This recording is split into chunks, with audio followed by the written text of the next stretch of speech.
What's going on YouTube? Today is Tuesday, and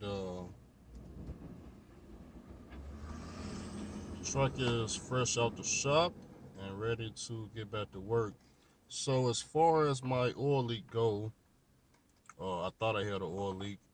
They couldn't find the oil leak. They fixed the coolant leak, and they fixed a couple of gaskets, a couple of seals, put in new piping, um, pretty much did the whole 9 yards as far as anything that was leaking coolant. They basically replaced.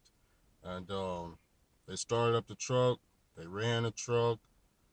Pressure washed the engine a few times, looking for any type of course, coolant leaks and oil leaks.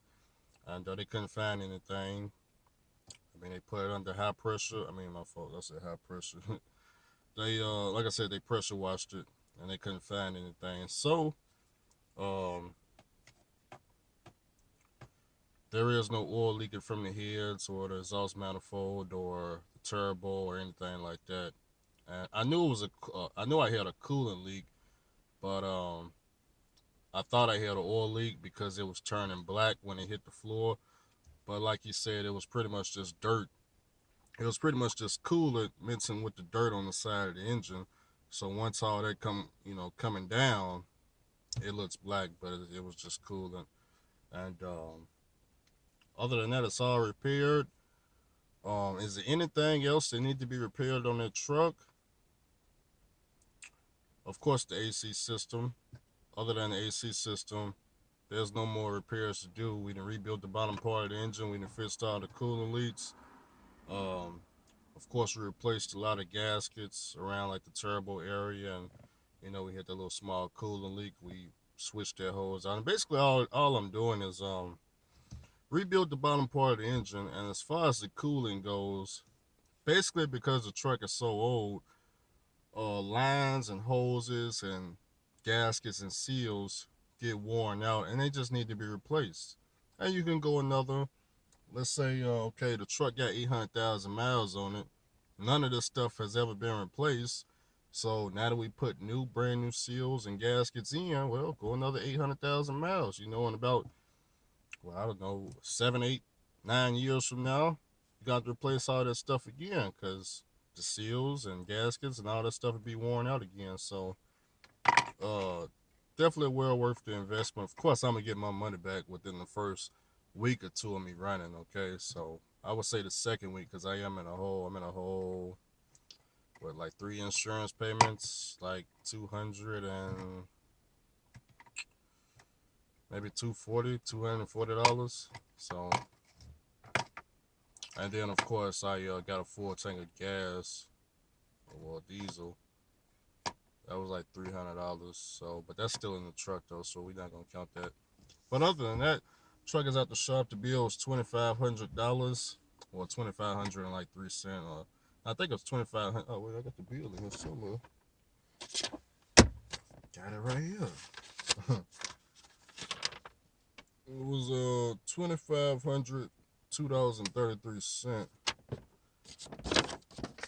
I have not test drove the truck yet, so I won't tell y'all exactly how it performs until I take a load.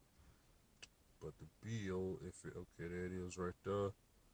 2,500, $2.33. So the label was $85 an hour. So that's real good. As far as do I recommend that shop or not, like I said, I won't know until I want to test the workout first before I recommend it. Like the reason I recommend the people that did my rebuild is because I tested the workout and it works, okay? It works. It's just I haven't had no problems whatsoever. Not that I was having problems before, but I'm not having problems after either. Sometimes you get some work done and you like, man, something don't feel right. You're having issues that wasn't there before, but no, that's not the case at all. So I recommend that shop. Now, am I gonna recommend this shop? Well, let me test the workout. Let me run it under a few loads, see if I'm leaking coolant. If I'm not leaking coolant, then we'll go ahead and get that information out, okay? So, and some of y'all know what the shop is, but like I said, I don't want to recommend a shop until I test it out, okay? I don't want to be recommending a shop and then they ain't even do no good job. Okay, 'cause I done been to shops that don't do good jobs. like TA for example. Why I don't recommend you go to TA except for oil change.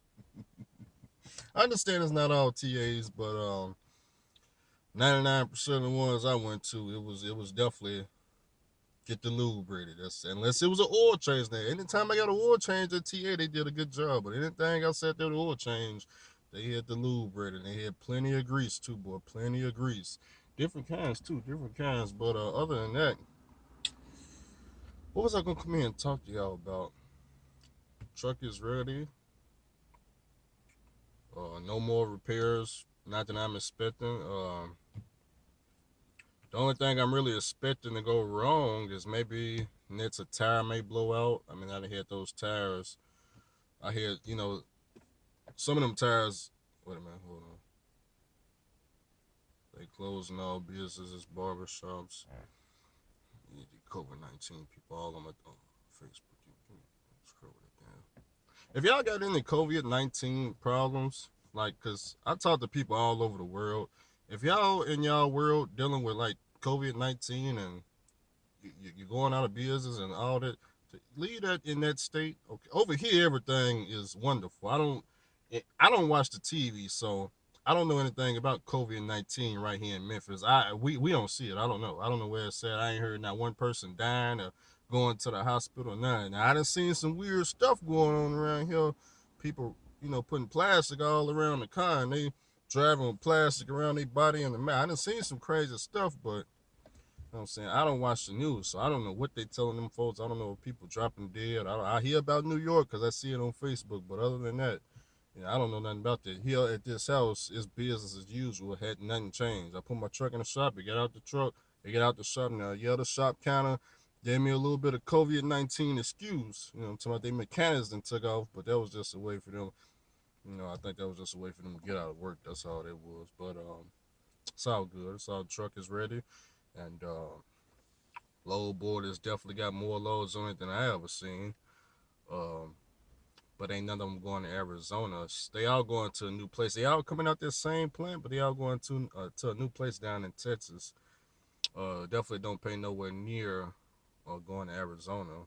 Pays about half of that, about half, but it's half the distance too. But matter of fact, it's going to Fort Worth, Texas. So I think it was like 633 miles is what I saw.